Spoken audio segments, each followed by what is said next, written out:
29واں پارہ ہے سورۃ المرسلات آیت نمبر 16۔ اعوذ باللہ من الشیطان الرجیم، بسم اللہ الرحمن الرحیم۔ أَلَمْ نُهْلِكِ الْأَوَّلِينَ ثُمَّ نُتْبِعُهُمُ الْآخِرِينَ كَذَلِكَ نَفْعَلُ بِالْمُجْرِمِينَ وَيْلٌ يَوْمَئِذٍ لِلْمُكَذِّبِينَ۔ صدق اللہ العظیم۔ اللہ اس پر دلائل کے حوالے سے بیان فرماتے ہیں۔ پہلی دلیل، آپ دیکھتے نہیں ہیں اس دنیا کے اندر کچھ لوگ آ کر زندگی گزار لیتے ہیں، پھر اللہ ان کو اٹھا لیتے ہیں، وہ چلے جاتے ہیں، ان کی جگہ کچھ اور لوگوں کو اللہ زندہ کر دیتے ہیں، پھر وہ اپنی زندگی مکمل کرتے، پھر اللہ ان کو ختم فرماتے ہیں، پھر اور لوگ آتے ہیں۔ کب سے یہ سلسلہ چل پڑا ہے اور یہ قیامت تک سلسلہ چلتا رہے گا۔ تو جس طرح آج دنیا کے اندر پچھلے لوگ چلے گئے، ختم ہو گئے، نئے لوگ آ گئے، اس طرح تم بھی جانے والے ہو، پھر نئے لوگ آئیں گے، پھر ایک وقت ایسا آئے گا کہ یہ سب ختم ہو جائے گا، دوبارہ سب کو اٹھایا جائے گا۔ أَلَمْ نُهْلِكِ الْأَوَّلِينَ، کیا پہلے لوگوں کو ہم نے ہلاک نہیں کیا؟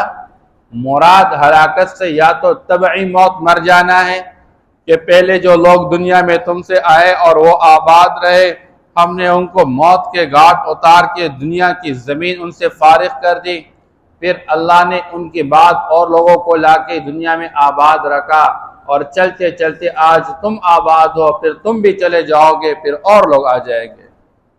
اور یا مراد یہ ہے کہ اللہ جل شان نے پچھلے لوگوں میں سے جو سرکش اور نافرمان تھے، اللہ نے ان کو ہلاک نہیں کیا، اللہ نے واقعات بیان فرما دیے۔ کسی پر اللہ نے آگ برسا دی آسمان سے، اللہ نے بارش کو روکا اور لوگ بارش کے لیے ترستے رہے، بادل آیا، لوگ بڑے خوشی خوشی جمع ہو گئے بادل کے نیچے کہ یہ بادل ہم پر پانی برسائے گا۔ کیا خبر اس بادل کے اندر اللہ نے آگ کو چھپا کے رکھا تھا، اللہ نے اوپر سے آگ برسا کے سب کو ختم کر دیا۔ کسی کے بارے میں اللہ نے حکم جاری کر دیا، آسمان سے کہا تم اپنا پانی پھینکو، زمین سے کہا تم اپنا پانی نکالو، اتنا پانی آیا کہ سب کو پہاڑوں تک اللہ نے پانی اٹھا کے غرق کر دیا، کوئی باقی نہیں رہا سوائے اللہ کو ماننے والے کہ اللہ کی مان کے چلنے والے۔ اسی طرح کسی پر اللہ نے ہوا بھیج دی، جو نافرمان اور سرکش تھے، ہوا نے ان کو اٹھا کے زمین سے، اور ہوا نے اس کو فضا میں گھما کے زمین پہ پھینک ڈالا، ان کے کلیجے پھٹ گئے۔ کسی پر اللہ نے فرشتہ بھیج کے اور فرشتے نے ایک چیخ نکالی، اور اس ایک چیخ کا اثر یہ تھا کہ وہ برداشت نہ کر سکے، ان کے کلیجے پھٹ گئے اور وہ زمین پر پڑے رہے مردار۔ تو اللہ فرماتے ہیں یاد رکھو اے کفار مشرکین مکہ، تمہیں یاد نہیں جس طرح تم سے پہلے لوگ دنیا کے اندر آئے اور وہ لوگ نافرمانی اور جھٹلاتے رہے، اب جو لوگ جھٹلاتے رہے مکذبین کو ہم نے ہلاک کیا، تباہ و برباد کیا، تمہیں بھی ہم موت کے گھاٹ اتار دیں گے، تم پر بھی عذاب مسلط کر ڈالیں گے۔ اور اللہ فرماتا ثم نتبعهم الآخرین، پھر بعد میں آنے والے کو ان کے پیچھے لگا دیں گے، اور لوگ پیدا کریں گے۔ کذالک نفعل بالمجرمین، اور اسی طرح ہم مجرموں کے ساتھ کرتے ہیں۔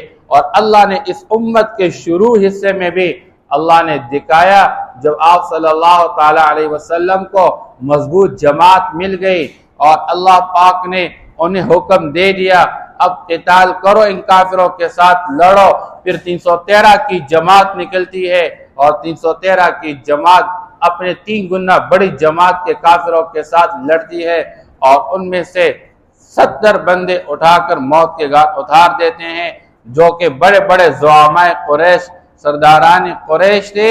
اور آپ صلی اللہ تعالیٰ علیہ وسلم نے فرمایا ان کو لے جاؤ اور کنویں کے اندر ڈال لو۔ پھر آپ صلی اللہ تعالیٰ علیہ وسلم نے جا کے اس کنویں کے کنارے پہ کھڑے ہو کے فرمایا اے فلاں بن فلاں، اے فلاں بن فلاں، اے بن فلاں بن فلاں، ایک ایک کو آپ صلی اللہ علیہ وسلم نے جو کافر تھے اور سردار تھے جو مارے گئے تھے اور جس سے ان کی کمر ٹوٹ گئی تھی اور ان کے حوصلے پست ہو گئے تھے کافروں کے، آپ نے ایک ایک کا نام لے کر پکارا اور فرمایا هل وجدتم ما وعد ربكم حقا قد وجدنا ما وعدنا ربنا حقا، بتاؤ تو صحیح تمہارے رب نے تمہارے ساتھ جو وعدہ کر کے بتایا تھا تم نے حق اور سچ پا لیا؟ یقین ہم نے تو ہمارے رب کا ہمارے ساتھ کیا گیا وعدہ سچا پا لیا، ہمیں اللہ نے اس میدان کے اندر فتح نصیب فرما دی اور اللہ نے خوشخبری ہمیں سنائی تھی۔ اب تمہارے لیے عذاب ہے۔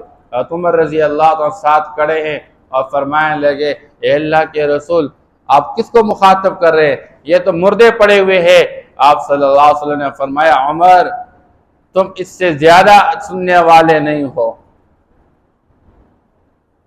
جس طرح تم سنتے ہو میری بات یہ بھی سنتے ہیں، بس فرق یہ ہے کہ آج تم جواب دینے پر قادر ہو اور یہ جواب دینے پر قادر نہیں ہے۔ تو اللہ نے ہلاک و برباد کیا، تباہ کیا، ان سے ان کے حوصلے کافروں کے پست ہو گئے اور مسلمانوں کو ایک حوصلہ ملا۔ اللہ فرماتے اسی طرح ہم مجرموں کے ساتھ کرتے ہیں وَيْلٌ يَوْمَئِذٍ لِّلْمُكَذِّبِينَ، اور ہلاکت اور تباہی اور بربادی ہوگی اس دن جھٹلانے والوں کے لیے، جس دن قیامت قائم ہوگی پھر پتہ چلے گا، پھر بندہ چیخے چلائے گا ربنا ابصرنا وسمعنا فرجعنا نعمل صالحا، اے میرے رب، اے ہمارے رب آج ہم نے دیکھ لیا، ہم نے سن لیا، اب ہمیں یقین آ گیا واقعی یہ قیامت موت کے بعد کی زندگی ہے، آج ہم نے کوئی تیاری نہیں کی ہے، اللہ ہمیں واپس لوٹا دے، ہمیں واپس لوٹا دے، ہم نیک عمل کر کے آئیں گے۔ لیکن اللہ فرماتے بڑے عجیب ہے کہ واپس بھیج بھی دیا جائے پھر اسی غفلت میں مبتلا ہوں گے۔ حدیث پاک کے اندر آتا ہے آپ صلی اللہ تعالیٰ علیہ وسلم نے فرمایا قیامت کے دن اللہ بندے کو فرمائیں گے اے میرے بندے بتاؤ تو صحیح ہمیں تمہیں دنیا کے اندر مال سے نوازا اور اس مال کے ساتھ ہم نے تمہیں نعمت عطا فرما دی، تم نے ہماری نعمتوں میں سے کیا آگے بھیج دیا دکھاؤ تو صحیح۔ بندہ کہے گا یا اللہ آپ نے مجھے جتنا دیا تھا میں نے اس کو اور بھی بڑھایا تھا اور بس میں اس کو اور بڑھا کے چھوڑ چکا ہوں، اللہ فرمائے یہاں کیا لائے ہو یہ دکھاؤ، پھر کہے گا یا اللہ وہ میں بڑھا چکا تھا اور میں اس کو اور بھی بڑھا کے جمع کر چکا تھا، اللہ فرمائے یہاں کیا لائے ہو، کچھ بھی ساتھ نہیں ہوگا، اس کو پکڑا جائے گا اور ڈال دیا جائے گا۔ اللہ نے دنیا کی نعمت اور دنیا کی زندگی آخرت کی تیاری کے واسطے دی ہے۔ اللہ فرماتے ہیں تمہیں یقین نہیں آ رہا کہ ہم تمہیں موت کے بعد دوبارہ کیسے زندہ کریں گے، تمہارا گمان یہ ہے کہ ہم ایک مرتبہ مٹی ہو جائے، ریزہ ہو جائے، ذرہ ذرہ ہو جائے زمین کے اندر، ہمیں کون دوبارہ زندہ کرنے والا ہے؟ اللہ قرآن میں فرماتے ہیں ہم ان کو پیدا کرنے والے ہیں اور دوبارہ پیدا کرنے والے ہیں، کما بدأنا، جس طرح ابتدائی طور پر ہم نے ان کو بنایا ہوا ہے اس طرح ہم دوبارہ نعیدکم دوبارہ لوٹائیں گے، لیکن وعدن علینا یہ ہمارے ذمے ایک وعدہ کے پورا ہو کر رہے گا۔ الم نخلقکم من ماء مہین، اللہ دلیل سمجھاتے ہیں اور دنیا کے انسان کیا ہم نے تمہیں ایک حقیر پانی سے نہیں بنایا؟ تو شروع میں کیا تھا، اب دنیا کے اندر جو تو اپنے وجود کو دیکھ رہا ہے تمہارے اس وجود کو دنیا کے اندر کس چیز سے بنا کے رکھا؟ ایک حقیر پانی سے تمہیں بنا کے رکھا۔ فَجَعَلْنَاهُ فِي قَرَارٍ مَّكِينٍ، پھر ہم نے سکون والے ایک ٹکانے میں رکھا، قرار والے ٹکانے میں رکھا، ایک مضبوط جمے ہوئے ٹکانے میں رکھا، یعنی ماں کے رحم میں اسی قطرے کو رکھا اور اسی قطرے کو اندازے پہ رکھا، اِلَىٰ قَدْرٍ معلوم، مقررہ اندازے پہ ہم نے رکھا کہ اس انسان کو اسی قطرے سے جو کہ پیشاب کے راستے سے نکلنے والا قطرہ، جو گندا قطرہ اور نجس قطرہ، ایک حقیر قطرہ، اور یہ پھر اسی سے ہم خون بناتے ہیں اور جمے ہوئے خون سے ہم پھر گوشت بناتے ہیں، اسی گوشت کے ساتھ ہم ہڈیاں بناتے ہیں اور ہڈیوں کے اوپر اس گوشت کو چڑھا لیتے ہیں، اس کے اوپر کال بنا لیتے ہیں اور پھر روح کے ساتھ اس کا تعلق جوڑ لیتے ہیں اور اس کے ماں کے پیٹ میں پال کے پھر ہم ایک مقررہ اندازہ کریں، فقدرنا ہم نے اندازہ کیا، فنعم القادرون ہم بہترین اندازہ کرنے والے ہیں۔ انسان کی ظاہری سٹرکچر کو اللہ نے ایک بیلنس کے ساتھ بنایا۔ انسان کا چہرہ، اگر دنیا کے انسان کہے کہ انسان کے چہرے پہ ایک طرف ناک ہے اور نیچے منہ ہے اور نیچے سے یہ کھانا کھا رہا ہوتا، اوپر سے ناک بہتی ہے، اس ناک کو یہاں سے اٹھا کے کہیں اور فٹ کراتے ہیں، تو دنیا کے سارے انسان مل کر اس ناک کو کہیں بھی فٹ کرائیں گے، یہ انسان بدصورت لگے گا، خوبصورت نہیں لگے گا۔ تو ظاہری ساخت کے حوالے سے اللہ نے اس ایک قطرے کے اندر آنکھیں بھی رکھی ہے، کان بھی رکھے ہے، زبان بھی رکھی ہے، ہاتھ بھی رکھے، ناخن بھی رکھ دیے، دل بھی رکھا ہے، معدہ بھی رکھا ہے، پھیپھڑے بھی رکھے ہیں، اور اندر کا یہ سارا نظام اور باہر کا یہ سارا نظام، اللہ نے یہ خوبصورتی بھی اس کے اندر رکھی ہوئی ہے۔ یہ رنگ بھی اللہ نے اس کے اندر، کسی کو کالا، کسی کو گورا، پھر کسی کو مالدار، کسی کو غریب، کسی کو نیکبخت اور کسی کو بدبخت بنایا۔ یہ ایک قطرے کے اندر سارا نظام، جو ہی اللہ انسان کو بنا لے اور اللہ نے ارادہ کر لیا، فرشتوں نے لکھ لیا، قلم خشک ہو چکے، کون دنیا کے اندر کتنی زندگی گزارے گا، کس حال میں گزارے گا، یہ سارے فیصلے ہو چکے ہیں۔ وہ ذات فرما رہے ہیں کہ جب تمہیں ہم نے ابتداءً بنایا تھا، اس وقت بھی تیرا تو کوئی نام و نشان نہیں تھا۔ اسی مٹی سے ذرات کو اٹھا کے، اس سے پھل بنا کے، اس سے گندم بنا کے، اور اسی سے ایک قطرہ بنا کے، اسی قطرے سے تمہیں بنایا۔ کیا وہ اس بات پہ دوبارہ قادر نہیں ہے کہ تم مٹی کے اندر ریزہ ہو جاؤ، اس کے بعد تمہیں دوبارہ زندہ کر دیں؟ وَيْلٌ يَوْمَئِذٍ لِّلْمُكَذِّبِينَ، یاد رکھنا تباہی و بربادی اور ہلاکت ہوگی اس دن، جس دن قیامت قائم ہوگی جھٹلانے والوں کے لیے۔ أَلَمْ نَجْعَلِ الْأَرْضَ كِفَاتًا أَحْيَاءً وَأَمْوَاتًا، کیا ہم نے زمین کو سمیٹنے والا نہیں بنایا؟ زندہ اور مردہ لوگوں کو سمیٹ رہی ہے یہ زمین۔ زندہ انسان اس زمین کے اندر کاشتکاری کرتا ہے، زندہ انسان اس زمین کے اندر نہریں چلاتا ہے، زندہ انسان اس زمین کے اوپر گھر بناتا ہے، زندہ انسان اس زمین کے اوپر چلتا رہتا ہے، اور کتنا ناقدر ہے یہ انسان کہ اس زمین پر گندگی بھی پھینکتا رہتا ہے۔ اس زمین سے اس کی ساری زندگی کی ضروریات پوری ہو رہی ہیں۔ اگر یہ زمین نہ ہوتی، کہاں سے تمہارا فصل اگتا، کہاں سے تمہارے لیے پھل نکلتا، کہاں سے تمہارے لیے اس کے اندر کا پانی، کہاں تمہارے اس کے اندر کے معدنیات؟ یہ اللہ پاک نے اس کے اندر ذخائر چھپا کے رکھے ہوئے ہیں۔ یہ زمین نہ ہوتی کچھ نہ ہوتا۔ انسان کو تو مٹی کے ساتھ محبت کرنی چاہیے۔ مٹی سے بنایا گیا انسان، مٹی میں واپس جانے والا انسان، یہ مٹی کو مارتا رہتا ہے، لاتے مارتا رہتا ہے، زمین پہ گندگیاں پھینکتا رہتا ہے۔ زندوں کے لیے بھی اللہ نے اس زمین کو سمیٹنے والا، اور مردوں کے لیے بھی انسان وفات پا جاتا ہے، لوگ اس کو غسل دیتے ہیں اور کفن دے دیتے ہیں اور اٹھا کے گھڑا کھول دیتے ہیں اور اس کو محفوظ خانے میں رکھ لیتے ہیں اور پھر اس کے اوپر مٹی ڈال دیتے ہیں۔ یہ بھی انسان کے لیے کتنی بڑی بات ہے کہ اس کے بدبو سے سارے لوگوں کو چھپا کے رکھا۔ اللہ جل شانہ نے اس کے ساتھ ہونے والی حالت کو سارے لوگوں کی آنکھوں سے چھپا کے رکھا، اور یہ تو اللہ نے ہم پر فضل کیا۔ اللہ نے ہمیں شریعت اسلام سے نوازا۔ ہم اپنے مردوں کو بھی اعزاز کے ساتھ قبرستان لے کر جاتے ہیں اور اعزاز کے ساتھ اس کو دفناتے اللہ کے حوالے کر لیتے ہیں۔ اس کے مقابلے میں ہندو مت کو دیکھیں، کتنی توہین کی جاتی ہے مردے کی، آگ جلا کر اس کے اندر ڈال دیتے ہیں۔ کوئی جو ہے اپنے مردے کو اونچی جگہ پہ رکھ لیتے ہیں اور جانور آ کر اس کو کھا جاتے ہیں، اس کے گوشت کو نوچ لیتے ہیں، اس کی ہڈیوں کو زمین پہ پھینک دیتے ہیں اور اس کو پھیلا دیتے ہیں، جس کی بدبو پھیلتی رہتی ہے۔ مولانا قاسم نانوتوی رحمہ اللہ سے کسی نے کہا کہ تم لوگ اپنے مردوں کے ساتھ زیادتی کر لیتے، تم اس کو لے جا کے زمین کے اندر دفنا لیتے ہو۔ فرمانے لگے بھائی سنو، ہم اپنے مردے کے ساتھ زیادتی نہیں کرتے، ہم اپنے مردے کے ساتھ وفاداری کرتے ہیں کہ جہاں سے اللہ نے اس کو بنایا اور جہاں سے ساری زندگی کی ضروریات کو اللہ نے جوڑا، ہم اس انسان کو اسی کے ساتھ واپس جوڑ لیتے ہیں۔ تم تو انسان کے دشمن کے حوالے کرتے ہو، ایک طرف مٹی ہے، دوسری طرف آگ ہے، مٹی کے اندر عاجزی ہے، آگ کے اندر علو ہے، اور یہ آگ انسان کا دشمن ہے، تم اس کو دشمن کے حوالے کرتے، ہم دوست کے حوالے کر لیتے ہیں۔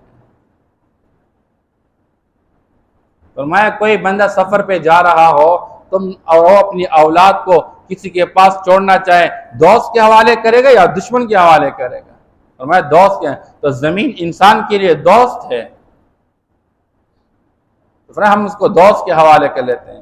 اللہ فرماتے أَلَمْ نَجْعَلِ الْأَرْضَ كِفَاتًا أَحْيَاءً وَأَمْوَاتًا وَجَعَلْنَا فِيهَا رَوَاسِيَ شَامِخَاتٍ، اور دیکھتے نہیں ہو ہم نے بنایا اس زمین کے اندر گھڑے ہوئے مضبوط اونچے اونچے پہاڑ ہم نے بنا دیے، وہ پہاڑ جو معدنیات سے بھرے ہوئے ہیں زندگی کے گزران کے اسباب، اور وہ پہاڑ جس کے اندر سے اللہ پاک اور صاف پانی نکالتے، چشمے کا پانی، پتھر کا پانی، جو معدے اور جو نظام انہضام کے لیے سب سے بہتر پانی وہ پتھر کا پانی۔ آپ دیکھتے رہتے ہیں جو ہمارے پہاڑی لوگ ہوا کرتے ہیں، بہت کم لوگ ہوتے ہیں جن کے معدے خراب ہوتے ہیں، جتنا کھایا ایک گلاس پانی پیا سب ہضم، صاف اور شفاف پانی، اور وہ پانی پہاڑوں سے نکل کے زمین پہ آ کے زمین کو بھی سیراب کرے، اور زمینی آبادی میں جو آباد لوگ ہیں ان کے لیے بھی گزران کا سبب بن جاتا ہے۔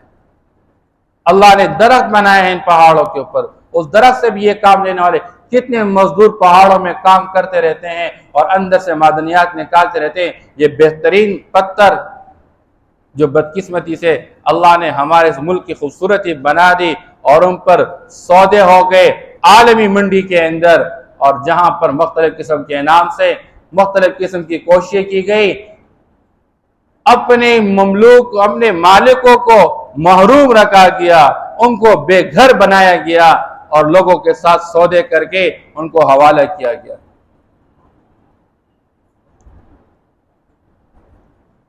وَجَعَلْنَا فِيهَا رَوَاسِيَ شَامِخَاتٍ وَأَسْقَيْنَاكُم مَّاءً فُرَاتًا، اور ہم نے تمہیں پلایا، فرات کہتے وہ پانی جو میٹھا ہو، خوشگوار ہو اور پیاس بجھانے والا ہو، ہم نے وہ پانی پلایا۔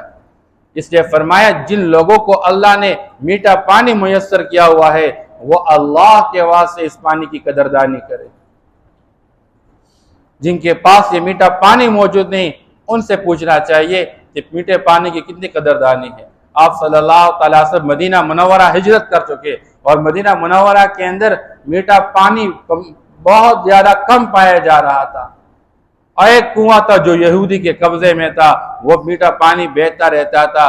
صحابہ نے کوشش کی، حضرت عثمان رضی اللہ عنہ کو اللہ نے یہ اعزاز نصیب فرمایا کہ انہوں نے وہ کنواں خرید کے اور وہ مسلمانوں کے نام پہ جاری کر دیا۔ آپ صلی اللہ علیہ وسلم نے فرمایا کون ہے جو اس میٹھا پانی کو خریدے، اللہ اس کے بدلے جنت میں اس کو عطا فرما دے، اور اس کا ڈول مسلمانوں کا ڈول بنا دے۔ عثمان کھڑے ہو گئے، میں تیار ہوں اس کے لیے۔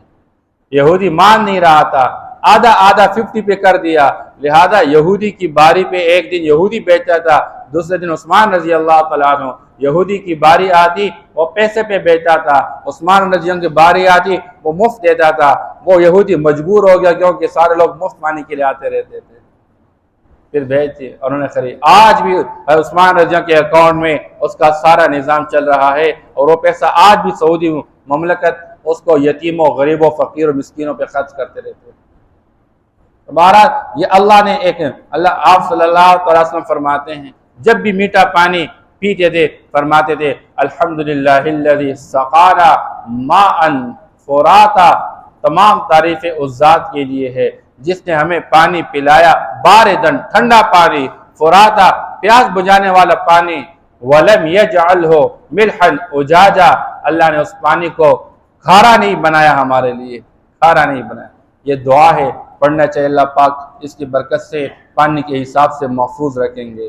وَيْلٌ يَوْمَئِذٍ لِّلْمُكَذِّبِينَ، اللہ فرماتے ہیں جو اللہ اس زمین کے پیدا کرنے پر قادر اور اس زمین کو انسانوں کے لیے سمیٹنے والا، اور پھر اللہ نے مضبوط پہاڑ بنا دیے اور پانی پیدا فرمایا، وہی اللہ قدرت رکھنے والے کہ تمہیں موت کے بعد دوبارہ پیدا فرما رہے، لہذا جھٹلانے سے باز آ جاؤ ورنہ قیامت کے دن بہت بڑی ہلاکت و بربادی ہوگی۔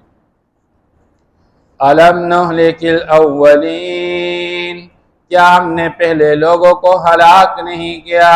ثُمَّ نُتْبِعُهُمُ الْآخِرِينَ، پھر ہم ان کے پیچھے لگا چکے بعد میں آنے والوں کو۔ كذلك نفعل بالمجرمين، اسی طرح ہم مجرموں کے ساتھ کرتے ہیں۔ وَيْلٌ يَوْمَئِذٍ لِّلْمُكَذِّبِينَ، ہلاکت اور تباہی اور بربادی ہے اس دن جھٹلانے والوں کے لیے۔ أَلَمْ نَخْلُقكُّم مِّن مَّاءٍ مَّهِينٍ، کیا ہم نے تمہیں ایک حقیر پانی سے نہیں بنایا؟ فَجَعَلْنَاهُ فِي قَرَارٍ مَّكِينٍ، پھر ہم نے اس کو سکون والے ٹھکانے میں رکھا، مضبوط ٹھکانے میں رکھا۔ إِلَىٰ قَدَرٍ مَّعْلُومٍ، ایک مقررہ اندازے تک۔ فَقَدَرْنَا، پس ہم نے اندازہ کیا۔ فَنِعْمَ الْقَادِرُونَ، پس ہم بہترین اندازہ کرنے والے ہیں۔ وَيْلٌ يَوْمَئِذٍ لِّلْمُكَذِّبِينَ، ہلاکت اور تباہی اور بربادی ہے اس دن جھٹلانے والوں کے لیے۔ أَلَمْ نَجْعَلِ الْأَرْضَ كِفَاتًا، کیا ہم نے زمین کو سمیٹنے والا نہیں بنایا؟ أَحْيَاءً وَأَمْوَاتًا، زندہ اور مردہ لوگوں کے لیے۔ وَجَعَلْنَا فِيهَا رَوَاسِيَ شَامِخَاتٍ، اور بنائے ہم نے اس زمین کے اندر مضبوط گھڑے ہوئے اونچے اونچے پہاڑ۔ وَأَسْقَيْنَاكُم مَّاءً فُرَاتًا، اور ہم نے پلایا تم لوگوں کو خوشگوار میٹھا پیاس بجھانے والا پانی۔ وَيْلٌ يَوْمَئِذٍ لِّلْمُكَذِّبِينَ، ہلاکت اور تباہی و بربادی ہے اس دن جھٹلانے والوں کے لیے۔ صدق اللہ العظیم۔